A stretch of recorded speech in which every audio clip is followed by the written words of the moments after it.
le pays où il y a plus de 20 ans. On a condamné à 20 ans et on se promène.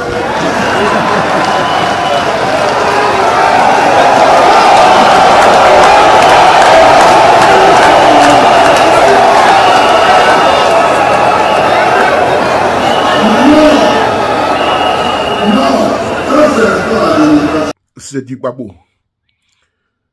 Le président Gbagbo Laurent a décidé de faire le tour d'Abidjan. La semaine fut passée, il était à Djamé et cette fois-ci, il a décidé de continuer à sensibiliser les Ivoiriens à l'approche des élections d'octobre 2025. Il a été très clair. La CEI actuelle n'est pas une bonne CEI. Il dénonce avec fermeté l'instrumentalisation de la justice par M. Alassane Ouattara, la condamnation tout azimut des opposants à 20 ans de prison. On écoute, frères et sœurs, le président Gbagbo, comme à ses habitudes, qui crache toute la vérité, permettez-moi le mot, à Alassane Ouattara et sa clique. On écoute le Woudi Mama, le président du PPACI. Merci.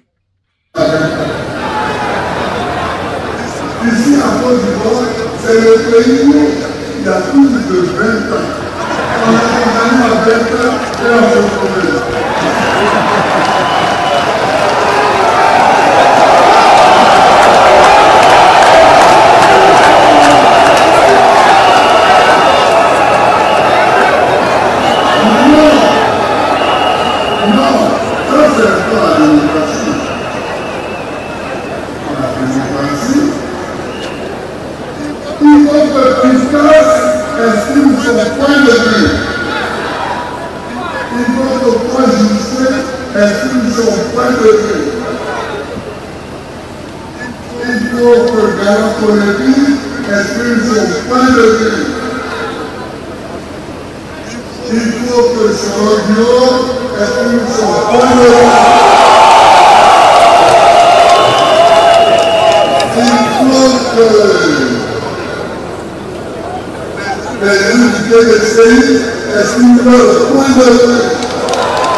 Il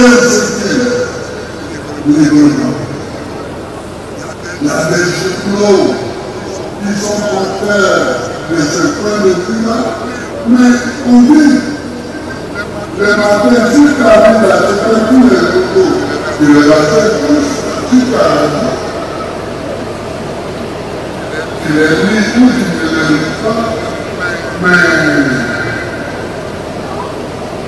il faut qu'on arrête. Si on veut que les élections se passent dans la paix, la tranquillité et la sérénité, il faut qu'on arrête de brimer ceux qui professent un point de vue contraire à celui de ceux qui sont au pouvoir. Ça, c'est la première condition. La première condition.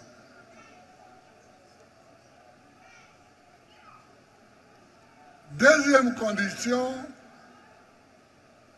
mais d'abord, avant de passer à la deuxième condition, je voudrais dire que tous nos jeunes qui sont traînés devant les tribunaux comme des malpropres et qui toutes les semaines vont au tribunal, je les soutiens. Je les soutiens, je leur donne mon appui parce qu'ils ne sont pas des voleurs, parce qu'ils ne sont pas des malhonnêtes, mais parce qu'ils sont des libres penseurs. Ils sont des gens qui parlent librement ce qu'ils ont pensé librement.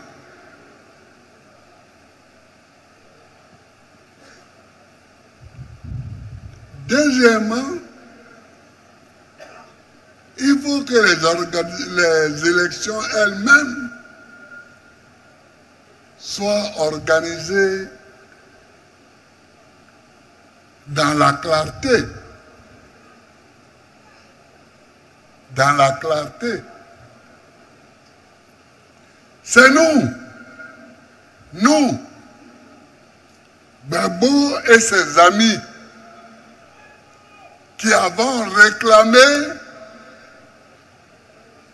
depuis 1990 la création d'une commission électorale indépendante.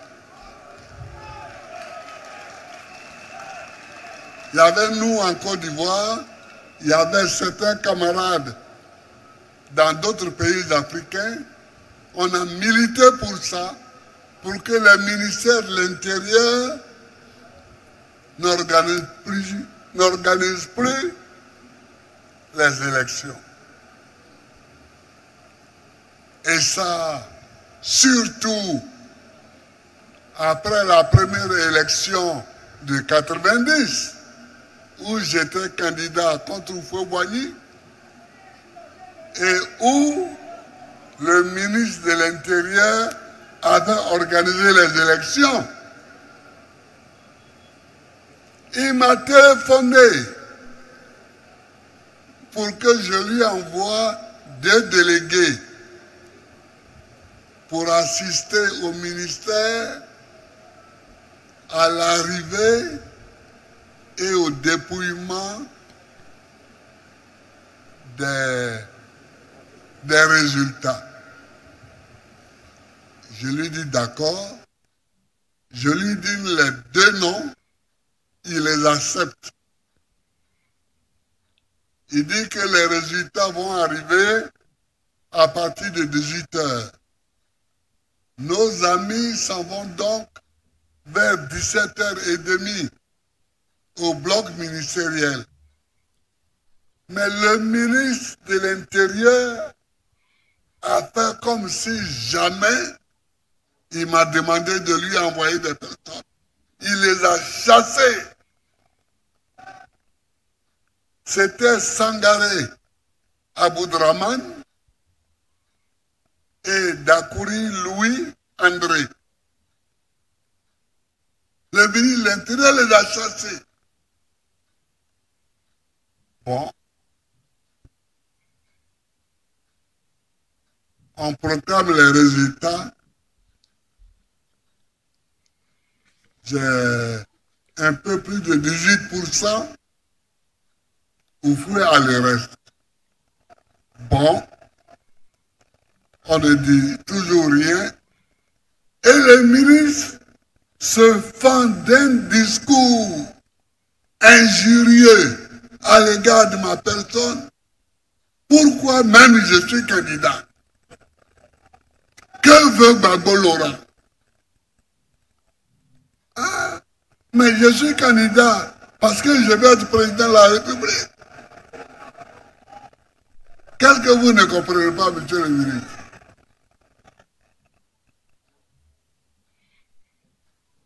Je suis candidat parce que je veux être président de la République, mais il s'est fendu d'un discours très injurieux.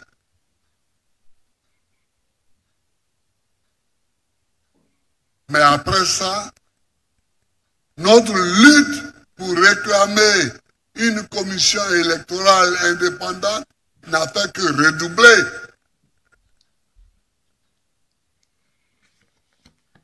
Nous avons eu cette commission électorale indépendante en 2020, après la prise de pouvoir de Guy Robert. Parce que Guy Robert nous a tous rassemblés à l'Assemblée nationale et nous a demandé les conditions d'organisation d'une élection et nous avons tous dit une commission électorale indépendante. Et c'était Honoré Guié avait été président de cette commission-là. Donc c'est la deuxième condition. Il faut un organe neutre, indépendant, avec des hommes neutres et indépendants pour organiser les élections. Il faut ça.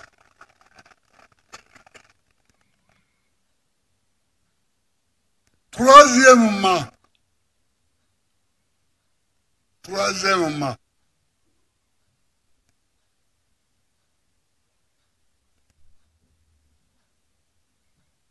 pendant que les résultats tombaient et que la CEI d'Honoré Guier proclamait les résultats, les hommes du général Gueye sont venus l'arrêter, sont venus arrêter le président de la CEI et le traîner on ne sait où.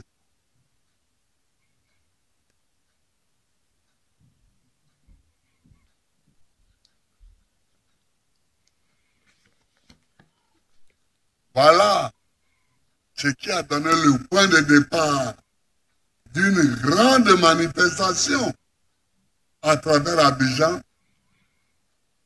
manifestation qui a fait fuir Gueye Robert. Il a fui, il est parti à Toukouzou, aux Alem, chez Papa Nouveau. Et donc, Honoré Guier est revenu et a repris son travail à main. Il a proclamé les résultats et j'avais été proclamé vainqueur par lui, puis confirmé par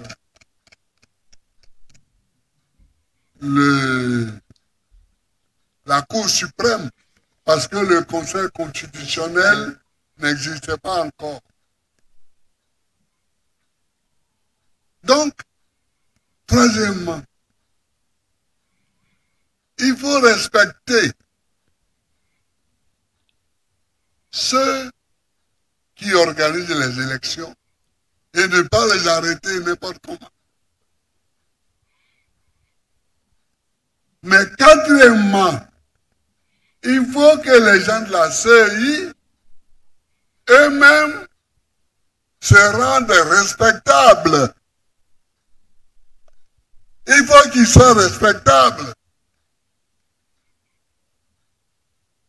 C'est-à-dire que quand ils parlent, il faut qu'on sache qu'ils sont en train de parler des hommes qui sont au service de la patrie et qui travaillent de façon juste pour que la nation s'en sorte. Est-ce le cas aujourd'hui? Ce n'est pas le cas. Aujourd'hui, dès que les dirigeants de la CEI parlent, tout le monde dit qu'ils sont membres du RDR. Alors, est-ce que c'est tout le monde qui se trompe ou bien est-ce que c'est eux qui se trompent? Vous comprenez? Donc, il faut une CEI. Moi, je suis resté longtemps en France, mais je n'ai jamais voté. Ça ne m'a jamais tenté même de voter. Même quand j'étais allé en France pour demander le droit d'asile, parce que j'étais maltraité ici, les responsables qui me connaissaient m'ont dit, Laurent, ton père était sous-officier dans l'armée française pendant la Deuxième Guerre. Nous avons toutes ces fiches. Donc, si tu le souhaites, nous te donnons la nationalité française. Comme ça, le problème est réglé. On n'a pas de problème avec Oufouette. Et puis toi, tu peux vivre ici tranquille. J'ai dit non, non. J'ai dit non. J'ai dit non. Moi, je ne suis pas venu pour ça. Je ne suis pas venu pour ça. Je suis venu pour vous demander le droit d'asile. Le droit d'asile, ça veut dire que vous vous prononcez sur le régime du fouet. C'est ça que ça signifie. Si vous me donnez le droit d'asile, vous affirmez que ce régime est dictatorial. Si vous ne me donnez pas le droit d'asile, ça veut dire que pour vous, ce régime est démocratique. C'est tout. Il faut quand même vous décarcasser un peu. Quand j'ai dit ça, immédiatement, on m'a refusé le droit d'asile. Et j'ai interjeté appel. 2 mois après,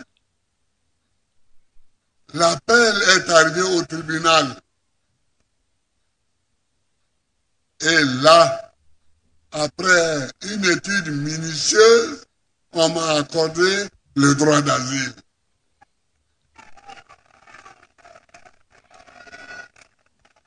Alors, il ne faut pas courir vers des solutions de facilité.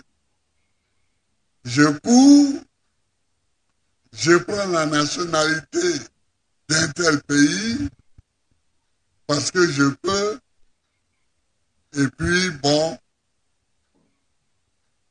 je dis non, non, non, non, non, non, non, non. Donc, il faut que ceux qui sont inscrits sur les listes électorales soient des citoyens ivoiriens.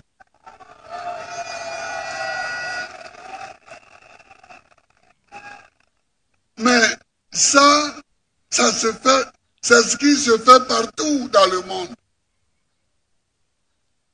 Quand vous allez en France, ce sont les Français qui sont inscrits sur les listes électorales et qui votent. C'est normal.